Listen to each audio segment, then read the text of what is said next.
Hello, everyone. Welcome to the 700 Club. Well, I'm here without my dear friend and co-host this morning, Dr. Pat Robertson, if you've read in the news, is healing from a horseback riding incident. Those of you who know him know he is a very accomplished equestrian. Nothing pleases him more than being able to take his horse through the paces of dressage and other things that he enjoys about horseback riding. But apparently his horse was spooked through him, and he is now recovering from some injuries. I know him well enough to tell you he will be back just as fast as he can be here. But do keep him in prayer, will you? Because I'm sure it's uncomfortable as he heals from some of the aftermath of that. But Pat, we wish you well today. We love you, and we wait for your return. In the news today, in Charlottesville, Virginia, they're healing today after the brutal weekend of violence between white supremacists and the people protesting their rally. Politicians from both parties spoke out against the rally, while some criticized President Trump for his remarks. And many well-known Christian leaders are also speaking out against racism. Jenna Browder has the story from Washington. In Charlottesville, there have been gatherings for peace and healing after what was a very bloody weekend of violence sparked by racism. From Charlottesville to our nation's capital, then cities across the country, a rally for unity and prayers for the victims, including two veteran troopers, Jay Cullen and Burke Bates, killed in a helicopter crash responding to the violence. And Heather Heyer, a 32-year-old paralegal whose mother says she died standing up for what she believed in. Heather's life was not about hate, and this young man who ran my daughter down mistakenly believed that hate would change the world. This is video of that man, 20-year-old James Fields Jr., seen with a white supremacist group, then hours later carrying out this attack and arrested for murder. His mother saying she knew her son was driving from his home in Ohio to Virginia for a rally, but not what it was about. I didn't know it was white supremacists. I thought it had something to do with Trump. Trump's not a supremacist. And a former teacher of Fields now saying he made pro-Nazi comments in high school. He, he felt that, whites were superior. He felt that the views that Adolf Hitler espoused were correct in some way. I got hit in my head. I have 8 staples in my head.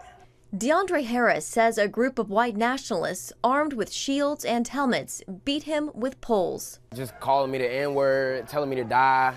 They were definitely trying to kill me yesterday. Attorney General Jeff Sessions has opened a federal civil rights investigation. And on Sunday, President Trump's national security advisor was direct in calling the violence terrorism. Do you consider that car attack in Charlottesville yesterday an act of domestic terrorism? I certainly think any time that you commit an attack against people to incite fear, it is terrorism. The president spoke out against the violence Saturday. We condemn in the strongest possible terms this egregious display of hatred, bigotry, and violence on many sides.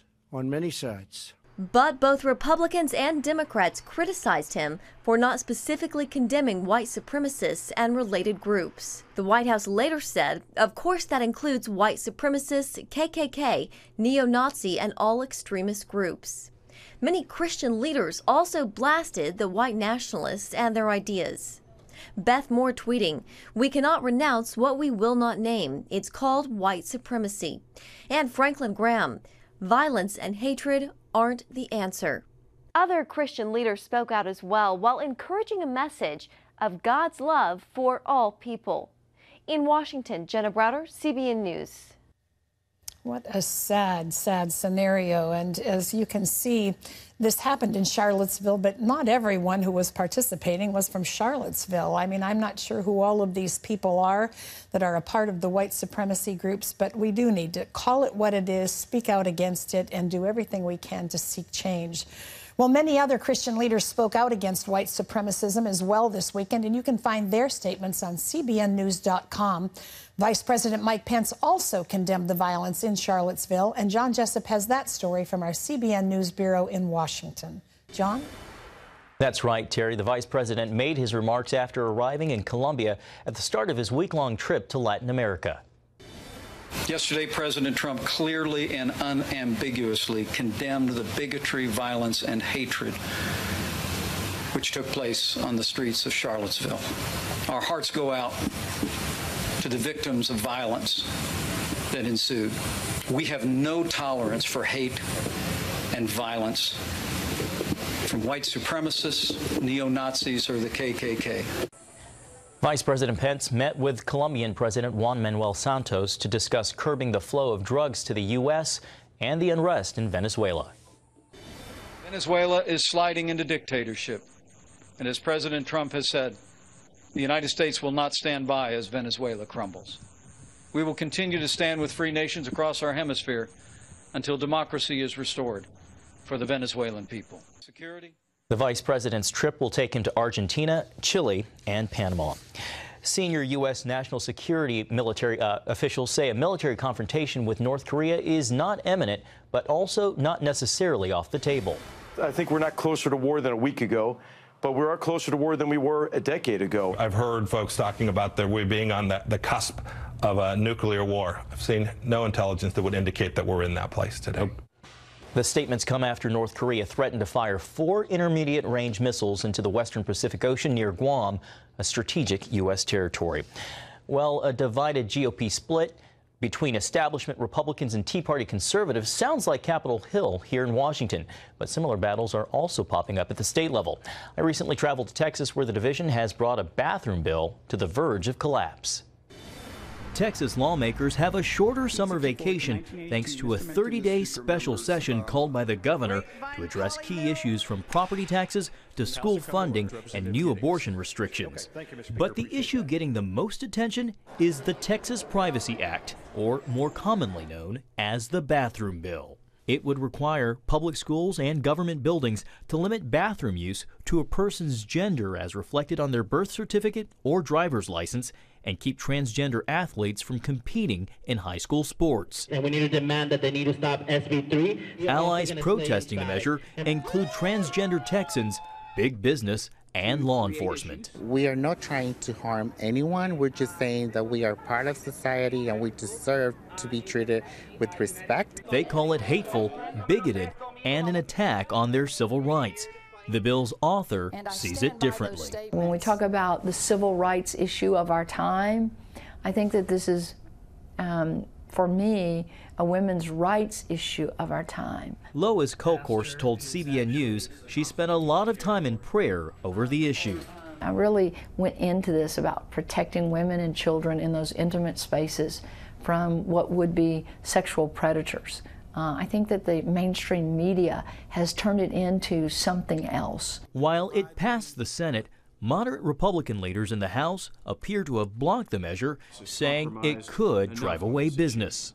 We've seen firsthand what's happened in North Carolina. They repealed the bill because it was such a bad idea. Why would we want to go down that road? Not everyone is convinced. Welcome to the Texas Values Report. This is Jonathan Saenz. Great to be with you. This issue is no question a national issue. Jonathan Saenz of the pro-family group Texas Values has taken to the airwaves to rally support among lawmakers and the public. Texas has been the best state for business for 13 straight years. We're going to be just fine, and I think we're going to be even better when we protect privacy. Backers of the so-called bathroom bill are hopeful that if lawmakers are able to approve of the Texas Privacy Act during this special legislative session, that their efforts will serve as a model for other states to follow. If Texas is able to hold the line on this issue and show people across the country that when you stand up for common sense values, when you protect privacy, you're going to see the economy do well, you're going to see it make sense, and you're going to see people that run for elective office realize that that's one way you continue to stay in office. While the LGBT community says they fight for equality and justice, for Senator Kolkhorst, this is about safety and, in her words, putting daughters before dollars. We don't want to discriminate. We're all God's people. We're all God's people. But that should not infringe on those that choose to identify with the birth that God gave them, or with the sex that God gave them. And Terry, what we experienced in Texas was passionate debate on both sides. Well, protection of privacy seems like a pretty common sense issue, and we ought to be intelligent enough to figure out how to do that for everybody.